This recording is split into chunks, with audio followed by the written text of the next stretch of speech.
Yusman ini sering membantu Zega dalam hal apapun, termasuk membantu dalam hal bisnis toke yang dimiliki oleh Zega. Hal ini terutama karena bisnis toke dan juga mitos yang berkaitan dengannya sudah akrab bagi masyarakat di sana. Halo Sobat Pena, apa kabar hari ini? Assalamualaikum warahmatullahi wabarakatuh. Hari ini kita akan kembali membahas kejadian-kejadian mengerikan, kisah nyata yang terjadi di muka bumi ini. Kisah yang akan kita bahas kali ini merupakan sebuah kisah tragis yang terjadi di Sumatera Utara. Kisah ini sebenarnya merupakan sebuah kasus yang sudah lama, yaitu sekitar tahun 2012.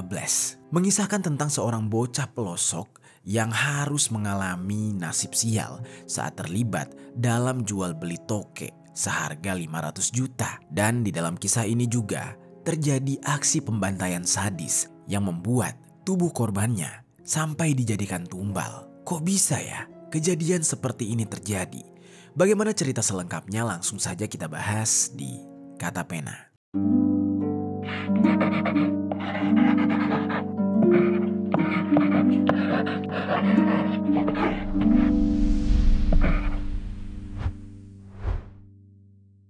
Orang anak di bawah umur yang divonis hukuman mati oleh Pengadilan Negeri Gunung Sitoli, Nias, Sumatera Utara. Pelaku disangkakan melakukan berencana kepada majikannya, dipicu uang pembelian toke senilai 500 juta rupiah. Sebelum kita mulai ke ceritanya, jangan lupa untuk subscribe channel ini dan bagikan video ini ke teman-teman kalian. Cerita ini dibuat berdasarkan berita yang sudah beredar dan diterbitkan oleh beberapa media publik yang aku sajikan dan aku rangkum dalam bentuk alur cerita. Kita mulai ceritanya. Jadi di sebuah desa bernama Hiliono Zega, yaitu sebuah desa di pelosok Nias, Sumatera Utara, ada seorang remaja berusia 16 tahun bernama Yusman Telaumbanua. Dia tinggal bersama keluarganya di sebuah rumah sederhana. Di sana dia bersama orang tuanya, lalu kakaknya yang bernama Boris dan kakak iparnya yang bernama Rasulahia, serta beberapa saudaranya yang lain yang tidak disebutkan identitasnya. Yusman ini tinggal bersama orang tuanya dalam keadaan ekonomi yang serba kekurangan. Dia sudah berhenti bersekolah sejak SD karena memilih untuk bekerja demi membantu mengurangi beban ekonomi keluarganya. Karena dia putus sekolah sejak SD, hal ini membuat Yusman jadi kesulitan dalam berkomunikasi, yang mana dia hanya bisa menggunakan bahasa daerah Nias saja. Dia kurang bisa berbahasa Indonesia, yang sebenarnya ini adalah hal yang lumrah di lingkungan tersebut. Kebanyakan anak-anak di desa itu menggunakan bahasa daerah sebagai bahasa sehari-hari. Dan bagi anak-anak yang berhenti sekolah sejak usia dini, hal ini sangat banyak ditemui di daerah sana. Lalu selain itu, Yusman ini juga tidak memiliki data pribadi apapun, termasuk akta lahir hingga KTP, sehingga bahkan dia tidak mengetahui tanggal lahirnya sendiri. Bisa dibayangkan ya sobat, ternyata masih ada daerah yang seperti ini yang masih belum terjangkau oleh kesejahteraan. Dan saking tidak pedulinya dia terhadap dirinya sendiri, ketika ditanyai usia oleh orang-orang, dia selalu menjawab dengan jawaban yang berbeda-beda. Dia tidak mengetahui pasti sudah berapa umurnya sekarang. Tapi menurut para tetangganya, kemungkinan besar sih dia ini berusia 15 tahun. Yang mana waktu itu sekitar tahun 2012. Dan tidak lama setelah itu, saat usianya 16 tahun, Yusman ini memutuskan untuk merantau ke Medan karena ingin mencari pekerjaan. Saat itu orang tuanya sangat percaya pada anaknya tersebut, kemudian mengizinkan anaknya untuk merantau ke Medan. Mereka sebenarnya sangat khawatir, namun mereka ingat kalau di Medan juga banyak kerabat dan keluarga mereka. Dan hal itu setidaknya bisa mengobati rasa khawatir orang tua Yusman. Setelah merasa cukup tenang perihal anaknya yang akan merantau, kedua orang tuanya juga memilih untuk pergi ke daerah Riau, yang mana mereka bekerja di sana.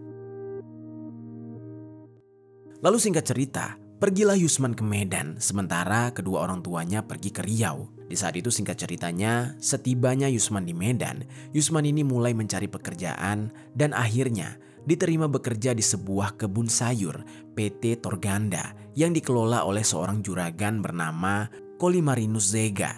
Dia ini sering dipanggil dengan sebutan nama Zega. Tempat Yusman bekerja bersama Zega tersebut itu berlokasi di desa Aik Popoh, Kabupaten Karo. Beruntungnya, Zega yang menjadi bos barunya saat itu dikenal sebagai pribadi yang baik, terutama bagi para pekerjanya. Yusman juga bahkan diberi kesempatan untuk tinggal di rumah Zega yang jaraknya tidak terlalu jauh dari lokasi perkebunan sayur. Sehingga selama bekerja dan dia tinggal di sana, Yusman tidak perlu khawatir tentang tempat tinggal. Dia juga tidak khawatir dengan transportasi atau bahkan makanan yang bisa dia konsumsi karena ternyata semuanya sudah disediakan oleh bosnya tersebut. Dan bosnya itu selain berkebun sayur, dia juga memiliki bisnis jual beli toke di desanya. Sebagian masyarakat desa bahkan mempercayai beberapa mitos tentang toke, yang dipercaya bahwa toke tertentu dapat menyembuhkan penyakit dan bahkan membawa keberuntungan. Bisnis toke ini ternyata menghasilkan keuntungan besar sobat. Dengan toke jenis dan ukuran tertentu, itu dapat dihargai hingga ratusan juta, bahkan sampai miliaran rupiah. Lalu, karena tinggal di rumah Zega, Yusman ini sering membantu Zega dalam hal apapun, termasuk membantu dalam hal bisnis toke yang dimiliki oleh Zega. Hal ini terutama karena bisnis toke dan juga mitos yang berkaitan dengannya sudah akrab bagi masyarakat di sana. Lalu singkat cerita, 3 bulan setelah Yusman bekerja bersama Zega, Yusman ini secara tiba-tiba bertemu dengan seseorang yang bernama Sadarih Boru Maringga. Dia ini adalah istri dari seseorang yang bernama Jimmy Trio Girsang, yaitu salah satu kerabatnya Zega. Di saat itu, pertemuan Yusman dengan Sadarih itu untuk menanyakan perihal toke di Nias. Namun pada saat itu Yusman ini tidak tahu dan tidak paham. Makanya, dia pun menghubungi kakak iparnya yaitu Rasulahia untuk menanyakan apakah ada toke di Nias atau tidak. Dan tanpa berlama-lama, Yusman pun menelpon Rasula dan berkata kurang lebih seperti ini. "Bang, kau cari toke lah sana, bosku mau beli," ucap Yusman. Kemudian kakaknya tersebut yang bernama Rasula langsung menjawab, "Berapa?" Yusman lalu menjawab lagi, 3 ekor. Dan kakaknya berkata, "Wah banyak kali, sekarang aku lagi sibuk lah ini. Nantilah ya abis aku kerja, aku kabarin kau kalau memang udah ada waktu," ucap kakaknya. Lalu di saat itu Yusman meyakinkan Rasula dengan berkata, "Wah kalau bisa kabari secepatnya ya bang ya, lumayan loh ini harganya." Lalu Rasula mengatakan, "Baik, tunggu aja kabarku ya." Dan kemudian dia pun menutup teleponnya. Setelah obrolan tersebut selesai, Yusman pun memberitahukan kepada Sadarih dan juga Jimmy untuk menunggu kabar selanjutnya dari sang kakak ipar. Singkat cerita, selang seminggu, Rasula ternyata kembali menghubungi Yusman dan dia mengatakan dia menyanggupi permintaan dari bos adik iparnya tersebut. Saat itu Yusman langsung memberikan nomor telepon dari kakak iparnya itu kepada Zega agar mereka dapat berkomunikasi langsung perihal bisnis toke. Yusman di saat itu mengaku dia lepas tangan. Dia tidak tahu menahu berapa nominal rupiah untuk harga 3 ekor toke yang disepakati oleh bosnya bersama kakak iparnya. Pada saat itu komunikasi mereka terjalin hanya antara Zega dan Rasula saja. Entah apa yang mereka perbincangkan, namun yang jelas akhirnya Zega dan Jimmy itu memutuskan untuk menemui Rasula, yang mana mereka mengatur waktu 1 minggu kemudian untuk berangkat ke Nias. Pada saat itu Rasula memerintahkan kepada Zega untuk membawa uang sebesar 500 juta untuk membayar harga toke yang dia janjikan. Dan Rasula juga mengatakan dia mengharapkan Zega langsung datang menemuinya di Nias untuk melihat langsung dan bertransaksi langsung mengenai toke tersebut. Zega di saat itu yang tidak curiga apapun langsung saja menyetujui perjanjian itu dan dia akan segera berangkat ke Nias. Lalu pada suatu hari, tiba-tiba saja Yusman itu secara mendadak ada urusan di Nias. Dia pun meminta izin kepada bosnya untuk pergi ke Nias menyelesaikan urusannya tersebut. Pada saat itu, Zega mengizinkan Yusman untuk pulang ke Nias. Dan tidak lama kemudian, sekitar sepekan kemudian, Zega yang sebelumnya sudah berniat untuk pergi ke Nias, tiba-tiba menelpon Yusman dan mengatakan kurang lebih seperti ini. "Yusman, kau jangan balik dulu ke Medan, kau tunggu aja kami di Nias." Lalu dia menjawab, "Ya Pak, kami tunggu di sini kalau gitu ya Pak," ucap Yusman. Dan Zega mengajak Yusman untuk bertemu di bandara dengan berkata, "Kita ketemu di Bandara Binaka Gunung Sitoli aja ya," ucapnya. Lalu singkat cerita, rombongan Zega pun sampai di Nias pada pukul 14.30 pada tanggal 23 April tahun 2012. Saat itu, Yusman menjemput Zega di bandara. Saat dia menjemput Zega, ternyata Zega di saat itu bersama Jimmy dan juga seseorang yang bernama Rugun Boru Halolo yang merupakan salah satu rekan kerja Zega juga. Pada saat itu, Yusman menjemput dengan menggunakan mobil dan setelah mereka bertemu dan bertegur sapa, mereka langsung melanjutkan perjalanan dengan tujuan yaitu ke Haliwaoyo. Di dalam perjalanan, ada kendala kecil yang muncul. Ketika di Simpang Miga, perjalanan mereka harus terhenti. Hal ini disebabkan karena Rasula mengabarkan di Haliwaoyo itu tidak dapat dilewati oleh mobil. Alhasil, mereka pun harus menggunakan Gojek. Dan di saat itu, Rasula mengajarkan kepada Yusman dan meminta mereka untuk mencari ojek yang mau mengantar mereka dari Simpang Miga ke Haliwaoyo. Namun ternyata tidak ada ojek yang mau dimintai tolong karena lantaran jaraknya yang cukup jauh, yaitu sekitar 70 km. Yang mana hal ini ternyata membuat Rasula memberikan solusi bahwa dia akan mengirimkan 3 ojek dari kampungnya untuk bisa menjemput rombongan. Hal itu akhirnya disetujui. Dan sebelum mengirim jemputan, Rasula ini sudah bersama dengan 3 teman serta tetangganya yang bernama Ama Pastihia, Ama Fandihia, dan Amosihia. Dan kabarnya ada 1 teman lain yang bernama Jenny. Jadi bisa dikatakan kalau Jenny benar-benar ada berarti mereka semua berempat. Nah di saat itu, rencana sudah disusun dengan sangat rinci untuk melakukan tindakan kekerasan terhadap Zega dan juga kedua temannya dengan tujuan ingin merampas uang sebesar 500 juta yang mereka bawa. Bahkan mereka telah merencanakan untuk mengeksekusi 3 orang korban dan menggunakan kepala mereka sebagai tumbal ritual, yang mana ini merupakan sesuai dengan kepercayaan mereka.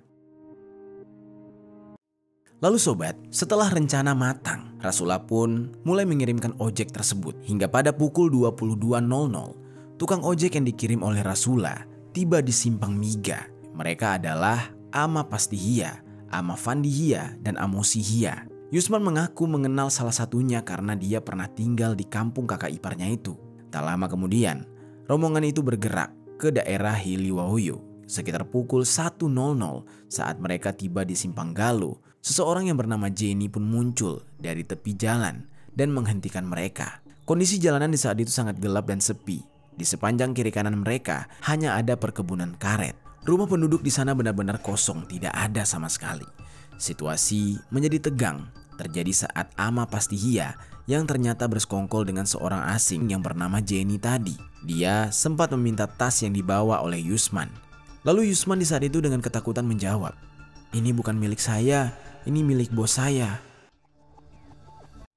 Lalu Zega tidak peduli, dia mengambil tas dari tangan Yusman dan setelah dicek, isinya bukan uang, tapi hanyalah baju.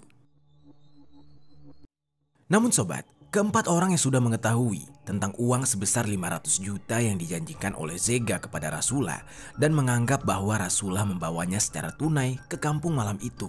Dengan rencana yang sudah disusun sebelumnya, Ama pasti kemudian menyusun sebuah gimmick menelpon Rasula.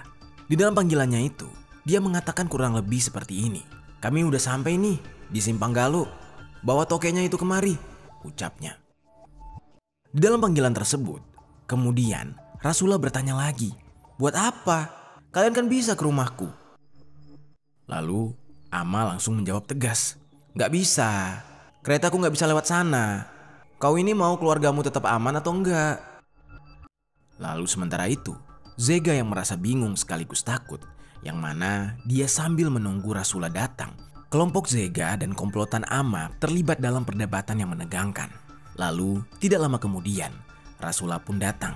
Saat Rasula ini datang, dia membawa toke yang sudah dijanjikan. Lalu sesuai dengan skenario, Rasula yang tiba-tiba bingung, langsung disergap oleh Jenny dengan berkata, "Kalian gak usah campuri ya masalah ini." Lalu keempat orang komplotan tersebut kemudian langsung menghunuskan parang yang disimpan di belakang baju mereka, lalu mengarahkan parang itu ke leher Zega. Di saat itu Zega berusaha menghentikan komplotan tersebut dengan memohon-mohon. Namun mereka yang sudah merencanakan tindakan itu sedari awal tidak mau berhenti begitu saja. Mereka langsung melanjutkan aksinya untuk menghabisi rombongan Zega satu persatu. Saat itu komplotan tersebut menghabisi korbannya satu persatu, namun entah mulai dari siapa terlebih dahulu. Tapi yang jelas komplotan tersebut menyeret korban ke dalam semak karet untuk dieksekusi dengan menghujamkan senjata tajam yang mereka bawa ke arah tubuh Zega, Jimmy, dan juga Rugun.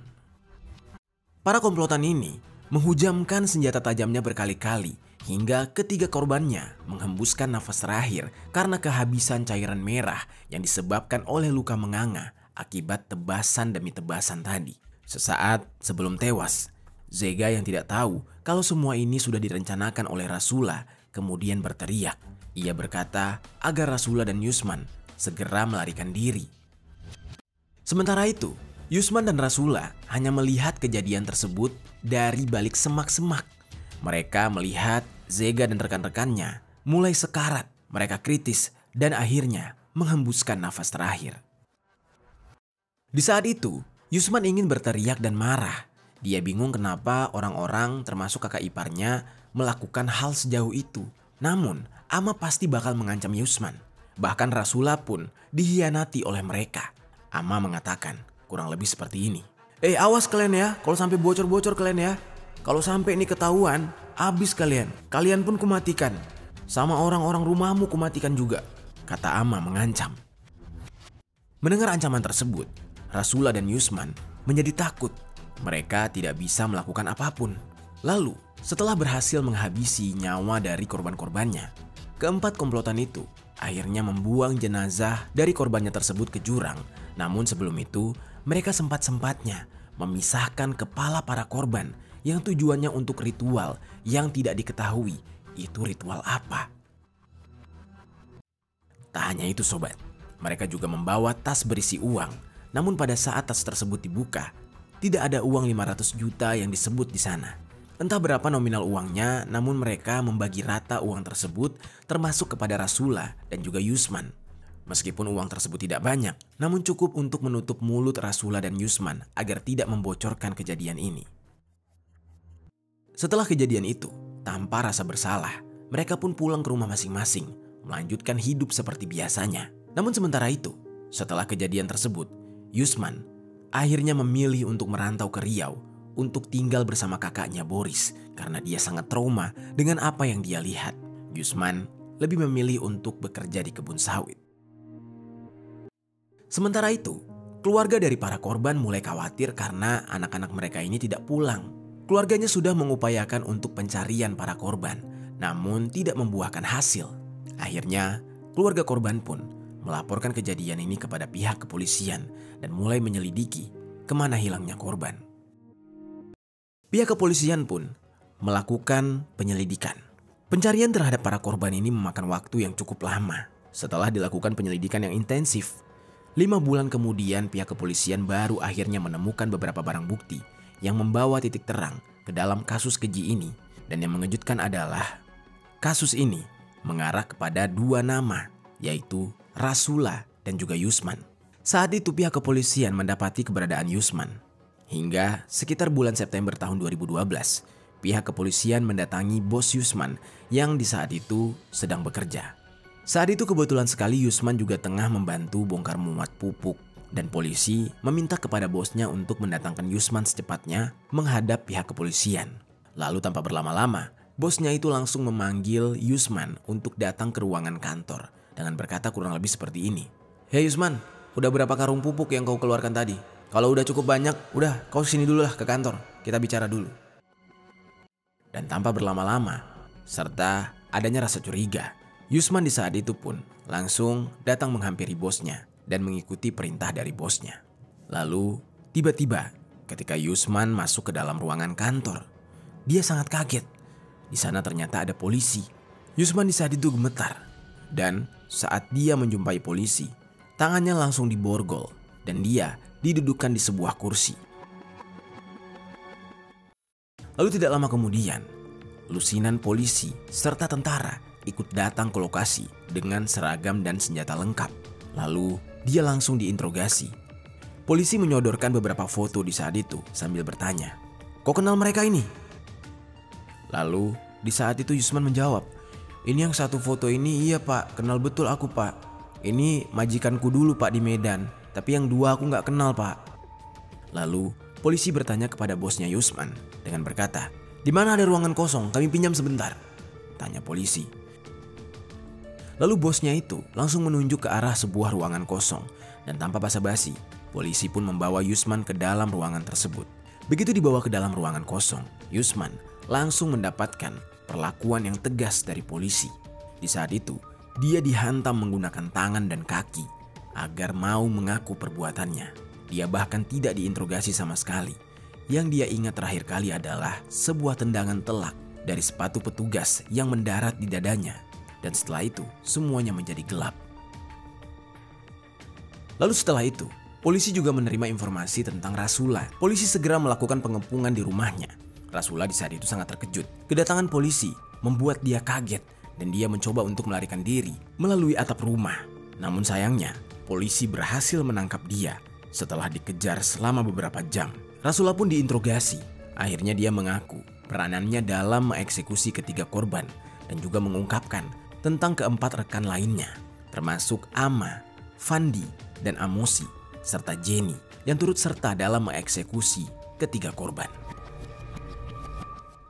Polisi langsung memburu 4 pelaku lainnya yang di saat itu ternyata mereka sudah melarikan diri setelah mengetahui Rasula ditangkap. Atas kerjasama dan pencarian ekstra yang dilakukan oleh pihak kepolisian, akhirnya keempat pelaku berhasil ditangkap satu persatu di waktu yang berbeda. Setelah keempat pelaku utama ini berhasil ditangkap, keempatnya diamankan oleh pihak kepolisian dan langsung diinterogasi. Atas tindakan yang mereka lakukan, masing-masing mereka mendapatkan hukuman yang sama, yaitu hukuman mati karena mereka terlibat secara langsung dalam aksi eksekusi keji tersebut. Dan di sisi lain, polisi meminta kepada Rasula untuk menunjukkan di mana tubuh-tubuh para korban mereka buang. Dan saat itu, Rasula pun mengarahkan polisi untuk menunjukkan sebuah jurang di perkebunan yang merupakan tempat mereka membuang jasad para korban. Pada saat pihak kepolisian melihat jasad para korban, jasad tersebut sudah dalam bentuk tulang belulang. Pihak kepolisian juga tidak mendapatkan adanya kepala para korban di sana. Lalu oleh karena itu, kepada para pelaku, kemudian pihak kepolisian menanyakan kemana kepala para korban mereka buang atau mereka hilangkan. Namun sobat, kepala dari para korban yang ada di saat itu sudah digunakan untuk ritual dan saat ini sudah tidak diketahui keberadaannya. Bahkan 4 pelaku itu pun tidak mengetahui mereka kemanakan kepala para korban ini. Dan seolah telah melakukan sesuatu yang gaib atau sesuatu yang tidak biasa. Mereka benar-benar tidak mengetahui atau tidak ingat lagi kemana kepala para korban mereka bawa. Sementara itu Yusman mengaku dia sebenarnya tidak terlibat dalam perencanaan kejahatan tersebut. Dia mengaku dengan jujur meskipun dia terkejut dengan semua yang terjadi dan semua yang dia lihat. Namun beberapa penyidik tidak percaya dengan pengakuan Yusman. Dan Yusman dipaksa untuk mengakui perannya dalam kejahatan itu. Lalu karena Yusman juga tidak memiliki KTP atau bukti identitas yang jelas, beberapa oknum penyidik bahkan tidak percaya kalau usia Yusman menurut pengakuannya masih 16 tahun. Akhirnya, Yusman dan Rasula pun menjalani persidangan di Pengadilan Negeri Gunung Sitoli di Nias. Mereka berdua dijatuhi hukuman mati karena dianggap sebagai otak dari pelaku eksekusi berencana.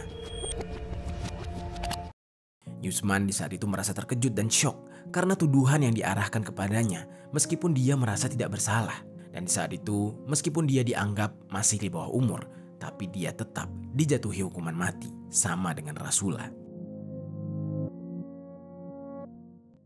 Setelah menjalani beberapa tahun di penjara, Yusman pun dipindahkan ke Lapas Nusa Kambangan. Di sana dia mendapatkan perhatian dari tim Kontras yang akhirnya memutuskan untuk membantu Yusman. Setelah peninjauan kembali dan pemeriksaan forensik yang membuktikan usianya, Mahkamah Agung ternyata membatalkan hukuman mati untuk Yusman. Hukumannya itu kemudian diringankan menjadi 5 tahun penjara karena dianggap masih anak di bawah umur saat kejadian itu. Dan Yusman akhirnya dibebaskan pada tahun 2017 dan dia pun kembali kepada keluarganya.